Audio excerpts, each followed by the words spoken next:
Hmm. Hello, hello everybody. Assalamu alaikum. Okay. Um, how are you? Hope you're doing fine. Okay. We were in. We finished the chapter on employment, and we were in the chapter balance of payment. Okay. So let's continue with balance of payment. Balance of payment is a very important chapter. So if you have any problem with this chapter, let me know. Mm, I'm starting with what we discussed before in the last class. Okay, so first we have balance of payment. So balance of payment means that it's an account where a country records all kind of transaction related to international trade. Okay, so that's what we have. Okay, so balance of payment records all kind of transaction related to international trade. When we talk about international trade, we are mostly talking about export and import. So export means when yeah, we are selling goods to another country, and import means when we are buying goods from another country. Okay. And visible trade and invisible trade. These are the two type of trade that can be considered when we're talking about international trade or any kind of trade. So visible trade is when we are selling or buying physical goods. Okay. And invisible goods means that we are talking about services. Okay, so the example of visible trade is like all kind of physical goods like textile, leather, goods, jams, jewelry. Okay. So, and service includes like banking, tourism, education. Okay, these are all the kind of services. Okay, and visible trade can be of two types. Okay, like export and import, right? So if we sell goods to another country, this will be a case of visible trade. And if we buy from another country, if you buy goods from another country, it's visible import. And invisible export is like um, invisible export is like what? Like when you are um, selling services to another country, and invisible import means like when you are buying a service from another foreign country. Okay. And another similar thing is balance of trade. Okay, the chapter's name is balance of payment, and we are talking about balance of trade now. Balance of trade means like when you are when we will only consider the physical goods. Okay. That means when we will record all the transaction related to physical goods, that's balance of trade. So there's a formula for this one. Balance of trade equals to visible export minus visible import. Okay. So if we deduct visible import from visible export, what we are getting? We are getting balance of trade. That means we are recording all the transaction and finding the difference between all the transaction related to buying and selling of physical goods. Okay. Okay. So next, balance of payment has two parts. Okay. This account has two parts. There are current account and capital account. So current account is the portion of the account that records the transaction related to export and import that we were discussing previously, right? All the transaction export and import are recorded in the current account. So in this chapter, we will be talking mostly about the current account. Mm, and so current account includes export and import. So when export is greater than import, this is known as surplus. Mm, And when export is less than import, that's deficit. Okay, so if you compare export and import, okay, that is the situation you get. Like think about Bangladesh. In Bangladesh, the export is quite good, but still it's always lower than the import. Okay, that means we buy less. We buy more from other country compared to the sell all the selling to other countries. Okay? And deficit means when the import is greater than export. Okay. Okay. Next we have capital account. So capital account records a more fixed kind of thing. Okay. It records the flow of money into and out of the country, resulting from transaction related to saving, investment, and speculation. Okay. So these are more like fixed kind of thing. Like we are talking about assets or liability are getting transferred between countries. Okay. So see that savings so certain savings like you want to save your money in another country, then you can go for this maybe another country you're choosing. So when you're transferring, this will be recorded in the both countries capital account. Okay, when saving is transferring from one country to another country. Also investment, when a multinational company is investing in another country, so both country will be recording this in the capital account. One will be recording it as an export. Sorry, not export import. It's a different thing. So like suppose a multinational company is investing from Norway to Bangladesh. Okay, so from so Bangladesh will be gaining foreign currency, and Norway will be losing foreign currency. Okay. So yeah, so this will be recorded in the capital account. And speculation is they're talking about the stock exchange market. Okay, so when we are talking about the share market, like uh, this is known as speculation. Speculation means like guessing. Okay, so okay, if you want to think about it literally, it's guessing. Okay, what why it's guessing? Like in the share market or in the stock exchange market, what happens that people buy and sell shares. Why? Because of speculation. Okay, when the buyers or sellers think that like the a share price will increase in the future, what they do, they buy those shares. Okay, because they're speculating that the value of the share will increase. Okay, and so they're buying.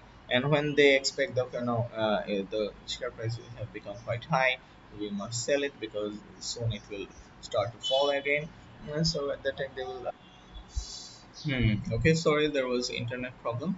Okay, so we were discussing about deficit. Okay, so when import is higher than export, this is known as deficit. Okay.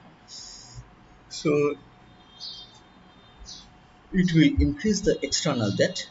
Okay, and because we need to, if you want to if you want to import, then you need to pay with foreign currency, and if you want, so we have to export goods, that means sell goods and services to another country so that we can earn foreign currency and pay our import bills. Okay, so if export is lower, then we have no option than to just borrow money from other countries, or tell those countries, okay, we will be paying later. Okay, or take borrow from somewhere else and pay them. Okay, so this way our external debt or international debt will increase. Then a rise in unemployment. This is because people may be buying imports in preference to domestically produced goods. Okay, so if we prefer foreign goods over domestic items, then what will happen that the demand for the local goods will fall, and it may cause unemployment because we won't be able to produce much because there is not enough demand. So what will happen that unemployment will rise. Then downward pressure on exchange rate. Okay. So there will be downward pressure on exchange rate. See that in exchange rate, what will happen? That there will be a downward pressure on exchange rate. So see that mm, uh, downward pressure, like see that there will be a downward pressure. That means uh, think about like the value of the exchange rate will fall. Say that this means that the price of imports will rise, and contribute to inflation in the economy.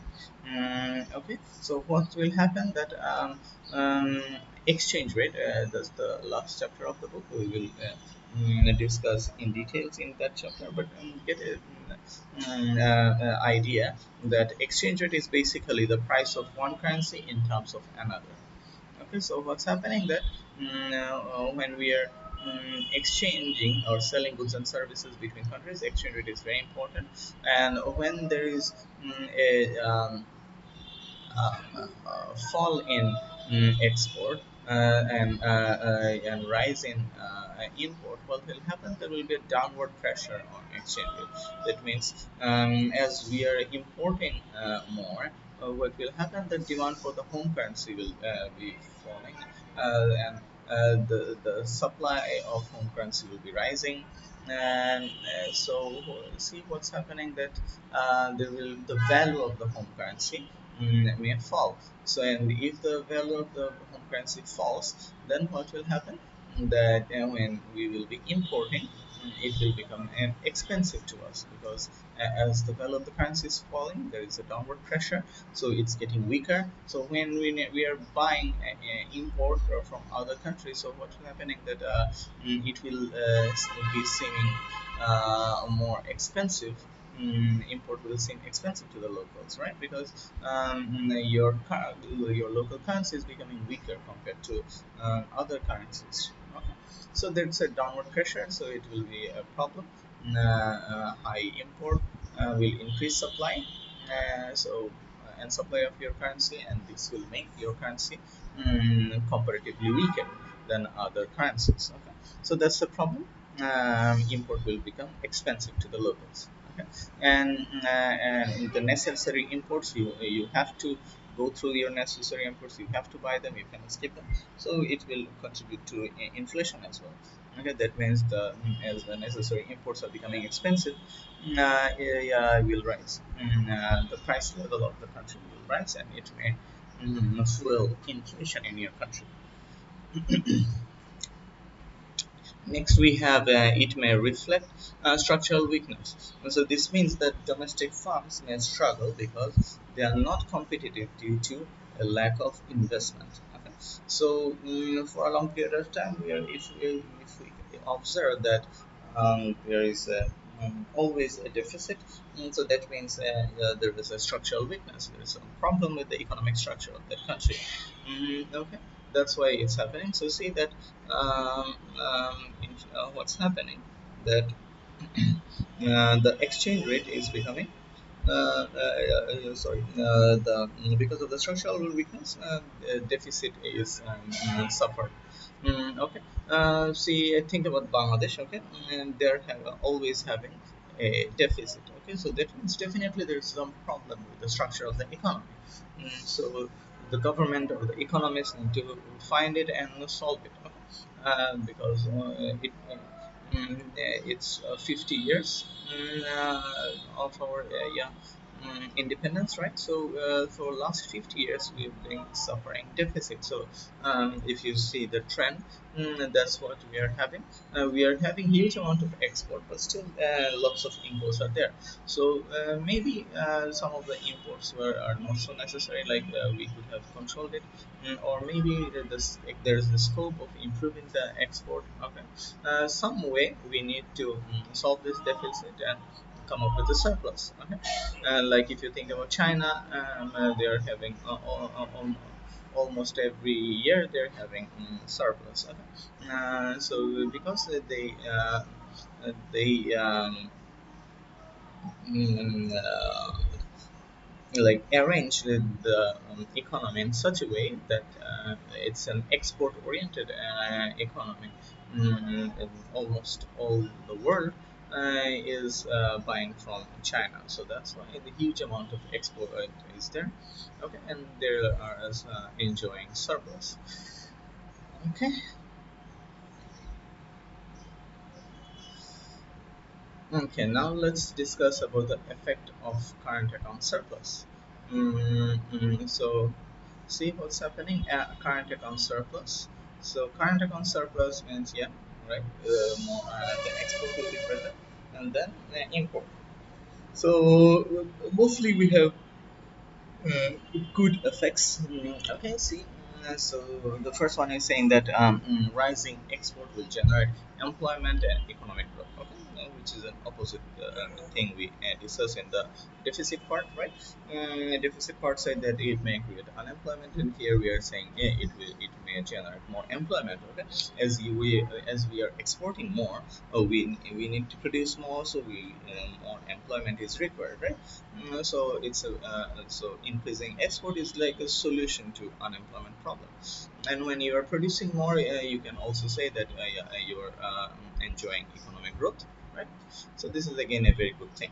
Okay, a higher economic growth will lead to a higher income for the people of the country, which will naturally lead to a higher standard of living.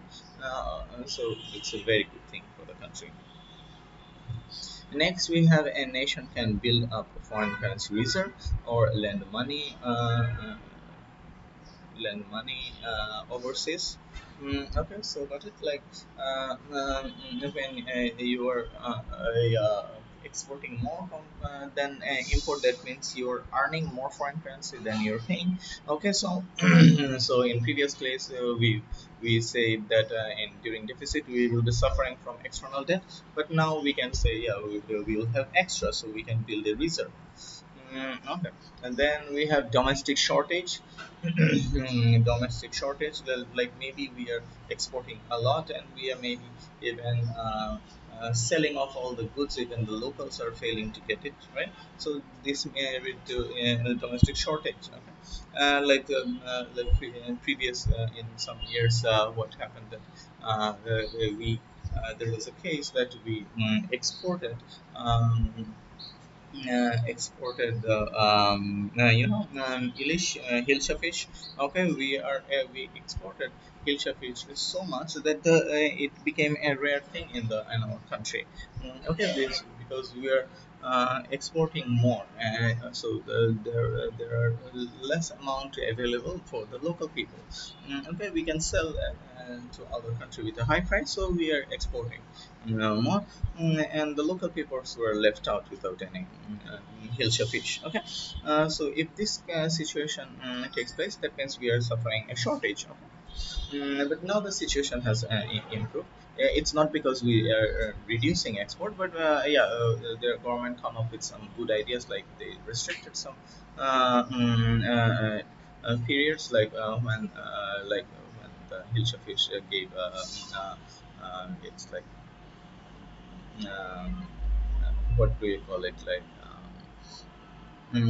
but like we restricted some point of time in a particular year when what do you call it, when hilltop fish generates like egg. They you know when they lay eggs and stuff. During that time we are not allowed to catch fish, and so as a result what will happen, there will be more output of fish. Okay? So this way the shortage was recovered. Now we can export more, and also the local fish market is getting a huge amount of supply. Okay, so yeah, so this problem is solved. It's not in our country in recent times. Okay, next we have a rising exchange rate, which will raise the prices of export, resulting in a fall in demand in the future. Okay, so in the previous case we discussed in the deficit portion that there will be a downward pressure on exchange rate, and here there will be an upward pull or for the exchange rate. That means that it will raise prices of export, resulting in a fall in demand in the future. So what's happening that this rising exchange rate will uh, create a surplus. Yeah, this surplus it will be increasing the exchange rate of the home currency. Okay, because we are exporting a lot, so usually what happens that when you're exporting, people need to pay in terms of your currency, so demand for your currency will increase. So most likely that your currency or price of your currency will be increasing. Okay, like think like this, that suppose among yeah, um, um, uh, it's different for Bangladesh, but that's why don't think about Bangladesh. Think from the perspective of US and UK. Okay, suppose you are from UK and you're selling to US. Okay? So when you are selling or exporting to USA, what will happen? The USA can't pay UK in terms of dollar; they have to pay in terms of pound. Okay, so because they are buying from UK, they have to pay in terms of pound. Okay, so this will create a high demand for the pound, and this high demand will lead to a rising exchange rate. Okay, so which is a good thing. Import will seem cheaper for the locals, but there's a bad thing for it as well. And in the future, what will happen? This high exchange rate may reduce your export, because export will seem a bit expensive to the people who are buying from your country. So the exchange, this rising exchange rate may cause some problem. Okay, import will become easier, but export may become yeah, expensive to the foreigners, in the long run. So it will be a problem. Okay, so yeah, and if a country, and the last point, if a country have a very high surplus, it means that other countries have deficits. This may create an unbalanced situation, and may lead to international instability. Okay, so what's happening? That this surplus is a good thing, right? We discussed, but sometimes it may create an international instability because of maybe suppose think about China. They're exporting so much that that all the country in the world is paying dollars, pounds, and everything to them. Okay, and there might become a shortage, or become too much dependency on China from other countries. So, and because when one country is earning huge amount of surplus, definitely other countries are suffering from deficit. Okay, so yeah, that's the situation. It may create an imbalance situation. So that's it for this chapter. Okay, end of this chapter. So if you have any question, we will discuss in the next class, or we can move to the next chapter. If you don't have any question, okay, okay, then that's all for today. See you in the next class, inshallah. Thank you, everybody.